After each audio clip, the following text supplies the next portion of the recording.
Laure Beaufils has been Britain's Deputy High Commissioner to Nigeria for the past 2.5 years. During that time, she's traversed the country, engaging political and social leaders in discussions that further Britain and Nigeria relations. During her time in Nigeria, she has welcomed some high-profile officials from the UK, such as Prince Charles, outgoing Prime Minister Theresa May, former UK Foreign Secretary Boris Johnson, and current Foreign Secretary Jeremy Hunt. When she first came to Nigeria, she was willing to drink it all in: the air, the people, the politics, the social scene. And now she's leaving to take up a new assignment in Jordan in a few weeks. It's a bit this week. I had a chat with her about what she makes of the country she's called home for the past few years. We talk about everything from her personal life to politics. 2.5 years went by so fast. Did you wish you could have stayed longer? Oh, goodness, in so many ways, yes, I do. I feel that after 2.5 years, I'm only just understanding Nigeria and its people and the lay of the land. It's such an incredibly complex culture and society, and I think it does take time to really get to the bottom of it. And from a professional perspective, you know, it does take time to really understand how things work, who's who, and for me to be in a position to pick up my phone and get things done. So from a professional perspective, that's the case. But mostly from a personal perspective, rather, it's been a country that I've grown to love, and I'm incredibly happy here and feeling very energized by the country. So I'll be very, very sorry to go. You made the move with all of your family, your husband, your children. Was it difficult for them adjusting to Nigeria? It wasn't too difficult, to be honest with you, because they're still quite young. And I think at their age, what's important is for their parents to be happy and to be here and for them to be in a school where they have friends. So they adjusted very quickly. For my husband, I think he felt equally energized about being in Lagos and the opportunities there. But it is true that it can be difficult to be a trailing spouse. And I think it's probably more difficult still to this day for men to be trailing spouses than it is for women. And so there were a few times where, despite his patience and support and encouragement, I think it might have been a little bit less fun for him than for I. You've got a first-hand experience now of Nigeria. Have your impressions changed from the time you arrived to now that you know the country a little better? I knew it was an incredibly large country with a lot of diversity, but I think one of the things that struck me is just quite how diverse the country is. And I've learned a lot through my travels across the country about different people, different cultures, different languages, different ways of being and engaging. So that's been quite a revelation. I've also learned more about how Nigerians behave. And I found that sometimes people in Nigeria don't really like to show vulnerabilities and don't really like to talk about difficult issues. So there's more than meets the eye, if you like, when you talk to people, because sometimes there's an association that vulnerability is a sign of weakness or failure. So I've learned that it takes time to get to know people really for who they are, and that alongside the resilience, the strength, the energy, the entrepreneurship, there is also sometimes, you know, some frustrations and deeper things going on. So you're the first female Deputy High Commissioner we've had in the country, and you've opened the way for another High Commissioner who's also a female. Did you feel the pressure to do a lot more than the men, to overperform, perhaps?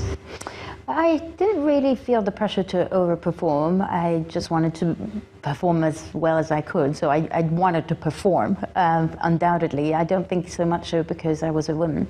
But I think being a woman surprised a lot of people. Sometimes, to this day, I still get a lot of letters, "Dear Sir," and, you know, "Mr. Deputy High Commissioner," because the assumption is I will be a man. So I've become conscious of that, and I've really appreciated being able to challenge some of the stereotypes and to perhaps, in my own small way, inspire women.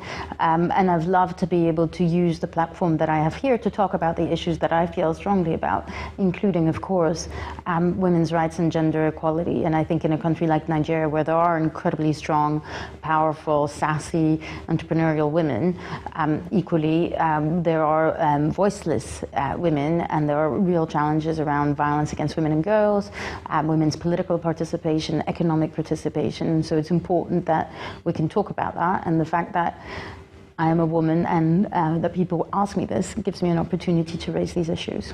There have been some high-profile visits during your time here. The Prime Minister, Prince Charles, 2 foreign secretaries, and so on.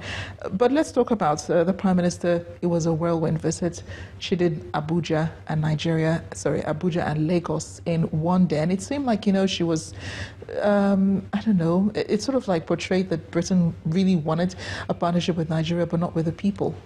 I think, the way I would look at it, the Prime Minister came here and she chose Nigeria. She came to 3 countries in Africa at a very difficult and busy time in terms of domestic politics in the UK because of Brexit, obviously. And yet she made the time to come here. She specifically chose Nigeria. She came to 2 cities in Nigeria.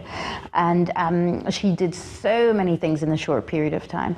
I think, her being here is a testament to quite how much Nigeria matters to the UK. I should say that she's not the only one that has come. In 2.5 years, I've seen 2 foreign secretaries from the UK, Secretary of State for Defence, Secretary of State for International Development, Lord Mayor, Prince of Wales. This is a testament to quite how the UK cares about this country. And indeed, that's also being seen in the way that we are going to be going from strength to strength in our staffing. So our staffing both in Abuja and in Lagos is increasing. We've got a lot more initiatives coming up, and we're just going to see more from the UK, not just on trade, it's not just about Brexit, but across the whole breadth of what we do here in Nigeria. Some say her visit had everything to do with Brexit. So, I mean, undoubtedly, Brexit and trade and business and commercial issues were a part of her visit, and I think that's fine. I think saying we're leaving the EU, our trading relationships with key partners like Nigeria matter more than ever. We want to continue to trade. We want to ensure our trade go from strength to strength, which is good for the UK and good for Nigeria in terms of job creation and wealth creation. I think there's nothing wrong with that. But I would say that there's a lot more to our relationship than that, and there was a lot more to her visits than that. So just in Nigeria, for example, she did work on human trafficking. and met with civil society organizations, met with victims. She did a lot of work on agriculture. She met the president. She did work on tech and financial services. She was wearing a jacket made by a Nigerian designer as a tribute to the creative industries in Nigeria and our people-to-people links and partnerships. And of course, when she made a speech in Cape Town, she really emphasized the notion of partnership and touched upon how broad the relationship was with African partners. Everything from climate change to research and education and culture. So, yes, Brexit matters, but the relationship is much broader, and that's why she was here. You've also had the opportunity to witness firsthand our general elections. What did you think of the process? Well, I think there are things to celebrate and things that we really need to reflect on. So, on the positive, this year it seems as though there was a lot more debate. There were perhaps more opportunities for issues-based politics, substantive debates about manifestos and about the key issues, how Nigeria is going to grow, where the jobs are going to come from, all of these issues. And I think that's essential to then ensure that citizens can hold their government to account, and that there can be more conversation between decision makers and voters is fundamental to a democracy. So that cannot but be celebrated. Equally, I think in terms of the process of the elections per se, there were areas where we were really hoping to see a lot more progress. There was still a lot of irregularities and a lot of violence, and I think we need to focus on that and to really focus on drawing what the lessons are to ensure that those mistakes are not replicated again in 4 years' time. I think a lot of people across the country were hoping that there would be more progress done this year to really build on the success of 2015. And I think it will be incumbent on the government and indeed all political parties to make sure that is the case in 2023. What would be Britain's advice to Nigeria, as the current administration, restarts another 4 years? I would rather not use the word advice because really our relationship is that of partners, but we have ideas that we might want to explore together and issues that we think are important to continue to explore. The platform upon which the president won his re-election, I think, is still focused on the 3 essential things around job creation and economic diversification, anti-corruption, and of course peace and security. I think these are essential elements. The job one is particularly important. The private sector needs to be 10 to 15 times the size that it is for the country to grow, and to grow at a rate that is superior to population growth. So that is absolutely essential. Equally, I think that a focus on human capital is absolutely essential as well. Education and health across the country. We know that the indicators are very weak, and I think it's encouraging to see that the government is really focusing on gripping this. So we would encourage that continued continued focus on that. Conflict is a challenge in the country. You mentioned Maiduguri in the northeast, but it's not just there. Really understanding the drivers of conflict is important, having a nuanced understanding rather than a bit of an easy one, blaming religion or ethnicity on conflict, but understanding that sometimes drivers are around land use, around climate change, around more difficult issues, and having convening dialogues, bringing people on board to find lasting solutions, I think is essential. So these are some of the things that I know the government will be thinking about and that we will want to engage with and support on. In your 2.5 years, what do you think you've achieved? Gosh, I think there's a lot that we are really proud about in the last 2.5 years. And if I may focus on Lagos, because I'm based in the southwest, we've done a lot on the business side. We've done a lot on the commercial side.